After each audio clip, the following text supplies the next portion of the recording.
تخيل كده حياتك كلها تحت رحمه ماده كيميائيه صغيره جدا، ماده لو زادت تخليك مدمن ولو قلت تخليك مكتئب، وهي اللي ورا فرحتك بالجون اللي الاهلي جابه في دقيقه 90 واللي بتخليك تقعد على تيك توك بالثلاث ساعات. الماده دي مش سر من اسرار الماسونيه ولا اختراع من ناسا، هي مجرد الدوبامين. السلام عليكم ورحمه الله وبركاته، اهلا بيكم في حلقه جديده من تحت الميكروسكوب. انا مصطفى محمود وده تحت الميكروسكوب. الدوبامين هي ماده كيميائيه صغيره من عيله اسمها الكاتيكولامينات، يعني ببساطه هي عيله مركبات صغيره الجسم بس متحكمه في مصير البشريه كلها. الدوبامين بيتصنع من حمض اميني اسمه التيريوسين، التيريوسين ده بيتحول لحاجه اسمها الدوبا ومنه بيجي الدوبامين. العلماء بيسموه موليكال اوف مور، يعني جزيء اللانهايه، والاسم لوحده هو كفايه يوصف. بتخلص حاجه ودماغك بيديك تسقيفه صغيره ويقول لك برافو، بعد ثانيتين بتقعد تسال نفسك طب وبعدين ايه اللي بعد كده؟ وهنا بقى عزيزي بيجي اول لبس. في ناس كتير فاكره ان الدوبامين هو السعاده الحقيقيه، بس الدوبامين هو الدافع مش المكافاه. يعني ايه؟ يعني بص، انت مستني اكل من المطعم، في اللحظه دي دماغك شغال دوبامين، من الحماس للترقب للفضول كله مولع مع بعضه. اول ما الاكل يوصل وتاكل اول لقمه الدوبامين بيقل، والمتعه اللحظيه دي جايه من مواد تانيه زي السيروتونين والاندروفين، الاسامي الكبيره دي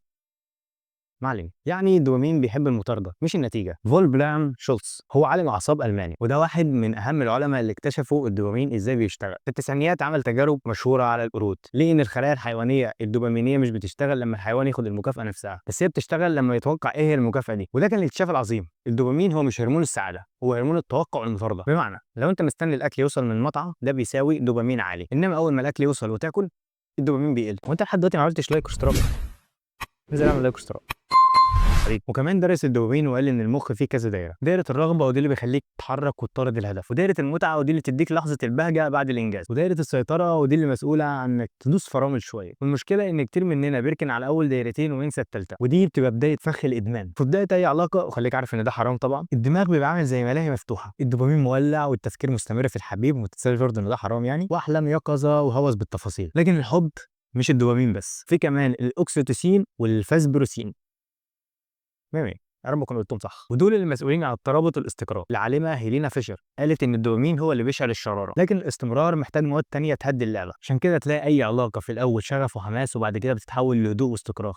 برضه ما تنساش ان ده حرام، والدوبامين هو اللي عمل الشراره دي، لكن اللي مخلي النار تعيش هو الاكسيتوسين. كتاب موليكول اوف مور، الكتاب بيشرح كل حاجه عن الدوبامين.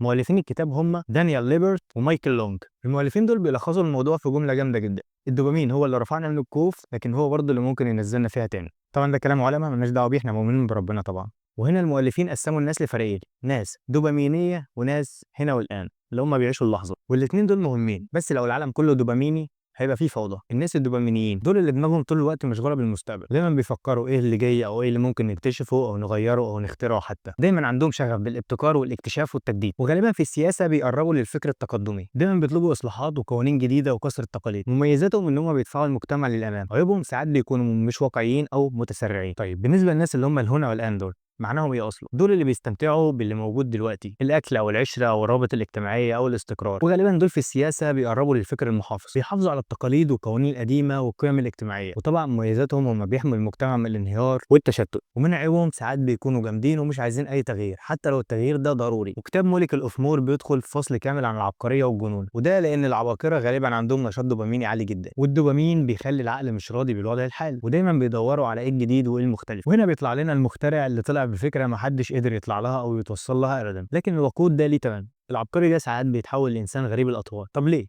لانه مش بيعرف يوقف، دماغه دايما في حاله مطارده. الباحث اوشين فارتنيان هو باحث في علم النفس المعرفي، اثبت ان الناس اللي عندهم نشاط دوباميني عالي بيقدروا يكسروا القوالب بشكل اسرع من غيرهم، بس غالبا ده بيخليهم عرضه لمشاكل نفسيه. وده بيفسر ليه تلاقي عباقرة كتير حياتهم الشخصيه فوضى رغم ان انتاجهم العلمي او الفني خارق. وهنا ندخل على اكتر جزء لما المتعه تكون مربوطه بالدوبامين بس. الان لينشر هو عالم اعصاب امريكي مشهور، قال ان الادمان مش مجرد عاده، هو بيبقى خلل في كيمياء الدماغ، لان المخ بيتبرمج على ان المتعه بتساوي جرعه. والمصيبه ان المدمن مش بيدور على المتعه بعد فتره، هو بيدور يهرب من الالم. ازاي؟ الالم اللي بيجي لما الدوبامين ينزل. بس الادمان مش لازم يبقى هيروين او كوكايين، مالناش دعوه. احنا في 2025 بقينا مدمنين رقميين، فيسبوك، تيك توك، انستجرام، وكل اشعار من دول بيساوي جرعه دوبامين معينه، ودماغك طبعا بيتعود لازم تلاقي اشعار جديد كل مره. عشان كده بتلاقي نفسك بتفتح الموبايل كل شويه من غير سبب، كأن ايدك بقت مبرمجه على الموضوع ده، زي المدمن اللي بيدور على الجرعه، بس بدل الابره احنا بندور على لايكات وكومنتات. وانت لحد دلوقتي ما عملتش لايك واشتراك؟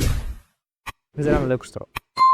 الحديد، والعلماء بدأوا يسألوا هل الدوبامين ممكن يدمرنا؟ لأن العقل الدوباميني مش بيعرف يقف، هو دايما عايز أكتر. زي التكنولوجيا هي حلوة بس برضه هي اللي خلت الإنسان يخترع أول قنبلة نووية، والذكاء الاصطناعي مبهر بس برضه مخيف، ولا السعي اللامحدود ده هيخلي البشرية تتطور ولا تنهار. الفيلسوف سيلفوي جيجيك عنده رؤية إن حتى العلاقات بقت دوبامينية، الناس مش عايزين يستقروا، هم عايزين يجربوا كل شوية. وحتى علاقات الحب اللي احنا عارفين ان هي حرام، عامله زي نتفليكس اللي بيزهق من المسلسل بيدور على التاني بسرعه. وخلي بالك في امراض مرتبطه بالدوبامين، لو الدوبامين قل جامد بتحصل مشاكل، لما الدوبامين بيقل بيحصل مشاكل زي باركنسون، هي ماده بسيطه في المخ، ولما المخ بيبطل يفرزها بتحصل مشاكل زي رعشه في الايدين وصعوبه في الحركه. وكمان نقص مرتبط باضطراب فرط الحركه وتمنمل الساقين، ولما بيزيد بطريقه عشوائيه بيظهر حاجه اسمها الفصام. عشان كده معظم ادويه الذهن هي مضادات دوبامين. والحقيقه بقى الحل مش اننا نوقف دوبامين، لان من غيره كنا نفضل قاعدين في الكهوف، مش هنكتشف نار ولا عجله ولا حتى انترنت. بس السر اننا نعرف نستخدمه من غير ما نستسلم ليه، ولازم انك تستمتع بالرحله مش بالنتيجه، وتعلم تنبسط بالمجهود نفسه مش بالانجاز، وخلي جزء من حياتك مربوط بدلوقتي مش ببعدين. وزي ما بيقولوا الدوبامين ده زي النار، لو سيطرت عليه هيظبط حياتك، لكن لو هو سيطر عليك هيحرقها كلها. وما تنساش انا مصطفى، ده كان تحت الميكروسكوب.